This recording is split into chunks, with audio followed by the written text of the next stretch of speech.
दोस्तों इस वीडियो में आज मैं बात करने वाला हूं कि आपको क्या चीज बदलनी चाहिए अपने पुराने कंप्यूटर में जिससे वो पहले जैसा फास्ट हो जाए। क्या आपका कंप्यूटर 5-6 साल पुराना है, क्या उससे ज्यादा पुराना है, 3 साल पुराना है, तो आपको क्या चीजें जो बदलनी चाहिए जिससे वो फास्ट हो जाए। उन इंपॉर्टेंट चीजों को बात के बारे में बात करेंगे जिससे कम से कम पैसा लगे और ज्यादा से ज्यादा परफॉर्मेंस लगे।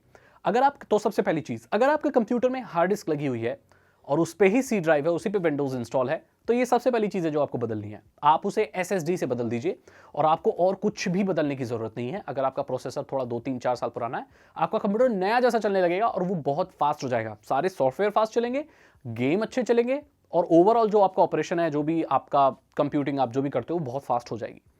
इसकी वजह यह है, जिसका कारण यह है कि भाई जो हार्ड डिस्क होती है उसमें फिजिकल मूवमेंट होती है, डेटा लेना और डालना उसमें काफी स्लो होता है, जबकि एसएसडी में ऐसा नहीं होता। उसमें डेटा रीड एंड राइट बहुत फास्ट होता है, इसलिए आपका कंप्यूटर फास्ट चलता है, राइट। तो ये तो पहली चीज हो गई। दूसरी चीज, अगर आपके पास एसएसडी है, अपने जो पहली चीज एसएसडी बदल ली। दूसरी चीज आपका सीपीयू। जी हाँ, आपको सीपीयू बदलना चाहिए क्योंकि यही मेन कंप्यूटर में चीज होती है जहां पर प्रोसेसिंग हो रही होती है।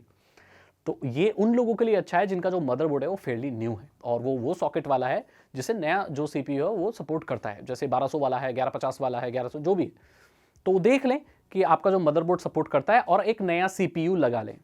जैसे कि ऐसा भी कर सकते हैं आप, जैसे आपके पास i3 का है 6th जनरेशन, तो आप सेकेंड हैंड सीपीयू खरीद सकते हैं i5 का, वही सेम जनरेशन का, या i7 का 6th जनरेशन।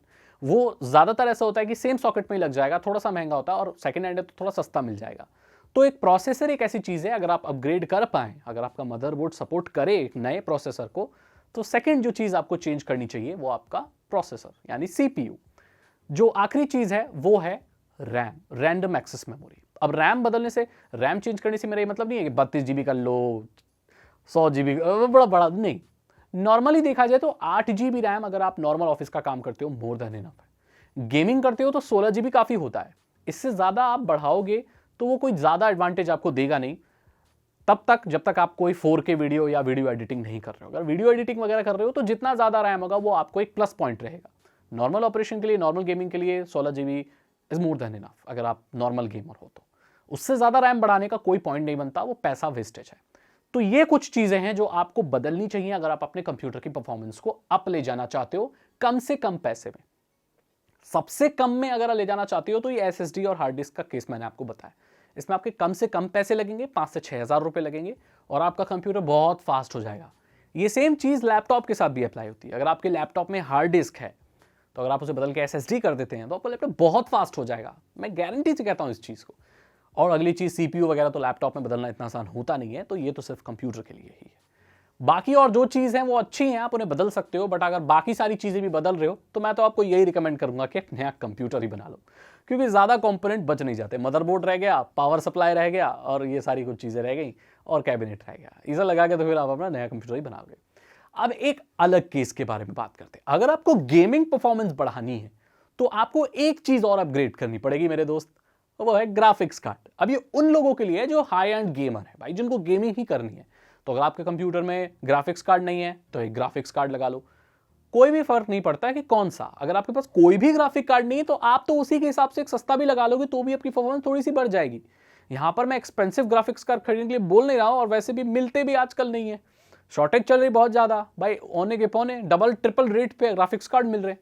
तो आपको जो भी नॉर्मल वाला मिलता है, जैसे आपका i3 6th जनरेशन मेरे केस में मैंने आपको बोला, तो आप GTS 710 लगा सकते हो। 3-4 हज़ार रुपए में आता है वो ग्राफिक्स कार्ड, 2 GB की मेमोरी होती है उसमें और अच्छे खासे गेम चला देगा। यहां तक वो GTA 5 भी चला देगा, मैंने खुद खेला है, चला देगा, वो कम सेटिंग पे चला देगा, राइट। और भी नॉर्मल जो गेम है आप खेल सकते हो बजट वाले, कोई प्रॉब्लम ही नहीं है। तो अगर आपके कंप्यूटर में ग्राफिक्स कार्ड नहीं है और उसकी परफॉर्मेंस अप करनी है आपको वीडियो एडिटिंग में भी और गेमिंग में भी, तो ग्राफिक्स कार्ड बदलो। और अगर आपको हाई एंड ग्राफिक्स कार्ड है आपके पास, सस्ते में मिल जाता है, तो आप वो भी लगा सकते हो। पर ध्यान देना कि प्रोसेसर भी उतना ही पावरफुल होना चाहिए, नहीं तो वो बॉटलनेक करेगा, राइट। तो ये कुछ टिप्स हैं, बहुत सिंपल सी टिप्स हैं ये, जो आपके परफॉर्मेंस को बढ़ा देंगी। सॉफ्टवेयर वाइज भी बहुत फर्क पड़ता है मेरे दोस्त। अगर आप बगी सॉफ्टवेयर इस्तेमाल कर रहे हो, आपने विंडोज 5 साल में चेंज ही नहीं की है विंडोज, और आप कोई भी सॉफ्टवेयर इंस्टॉल करते रहते हो, तो आपका कंप्यूटर शायद इसलिए भी स्लो है। इसमें हार्डवेयर की कोई गलती नहीं है मेरे दोस्त, आपका सॉफ्टवेयर बगी हो चुका। तो clean install, fresh Windows install करो, विंडोज 10 इंस्टॉल करो, या विंडोज अगर पुराना है और 7 तो वैसे आउटडेटेड है, मैं बोलूंगा नहीं, बट फिर भी एक क्लीन इंस्टॉलेशन होना चाहिए, उससे भी बहुत फर्क पड़ता है। उससे भी आपका कंप्यूटर बहुत फास्ट परफॉर्म करता है। आप सेटिंग पर जाकर पावर ऑप्शन पे जाकर मैक्सिमम परफॉर्मेंस कर सकते हैं, जिससे आपका कंप्यूटर थोड़ी सी ज़्यादा बिजली लेगा लेकिन बहुत फास्ट परफॉर्म करेगा। आप अपने कंप्यूटर को खोलकर थोड़ा साफ भी कर सकते हैं, उस पर हवा मारिए। मैं बताऊं क्या होता है, कई बार जो आपका फ़ैन है, अब ज़्यादातर लोगों के यहाँ ऐसा नहीं है कि भाई लिक्विड कूलिंग ही लगी हो, कई लोग फ़ैन भी इस्तेमाल करते हैं। सीपीयू के ऊपर एक फ़ैन होता है, उसके बीच में ऐसे जाले जाले जैसी डस्ट आ जाती है, तो फ़ैन जो है सीपीयू को ठंडा नहीं कर पाता। तो सीपीयू गर्म होता है तो सिग्नल जाता है कि भाई गर्म हो रहा है, तो फैन की स्पीड बढ़ती है। फैन की स्पीड कितनी भी बढ़ जाए बट हवा तो नहीं पहुंच पा रही है ना, जाले आ गए हैं उसके आगे, तो इससे आपका कंप्यूटर ज़्यादा आवाज़ भी करता है क्योंकि फैन तेज चल रहा है और वो ठंडा भी नहीं हो पाता। टेम्परेचर हाई होता है तो जैसे भी सीपीयू का अगर टेम्परेचर हाई होता है तो गेम लैग करेगा ही, राइट, और आपका कंप्यूटर हैंग होगा ही। तो ऐसे में आप उसकी सफाई कर सकते हो, ब्लोअर आता है 100-150 का, सफाई कर लो उसकी, हवा मार के उसे, बहुत अच्छा परफॉर्म करेगा। तो ये कुछ टिप्स हैं जिससे गारंटीड मैं कहता हूं कि आपका कंप्यूटर फास्ट हो जाएगा। कोई ऐसा बच ही नहीं जाती चीज कि भाई वो फास्ट नहीं होगा, वो होगा ही। अगर आपको ये वीडियो अच्छी लगी तो लाइक करें, अपने दोस्तों के साथ शेयर करें। ऐसी टिप्स और चाहते हैं तो आप मुझे बताइए, मैं ऐसी टिप्स और बनाऊंगा और बताऊंगा आप लोगों को, और बहुत सारे तरीके हैं भाई। तो इस वीडियो को लाइक करें, दोस्तों के साथ शेयर करें। साइबर सिक्योरिटी और इथिकल हैकिंग में इंटरेस्ट है तो डिस्क्रिप्शन चेक करें। 299 रुपीज के 3 इथिकल हैकिंग कोर्सेज हैं जो आसान भाषा में आपको इथिकल हैकिंग सिखा देंगे। मैं मिलता हूं आपसे अगली वीडियो में। Thank you so much and good bye.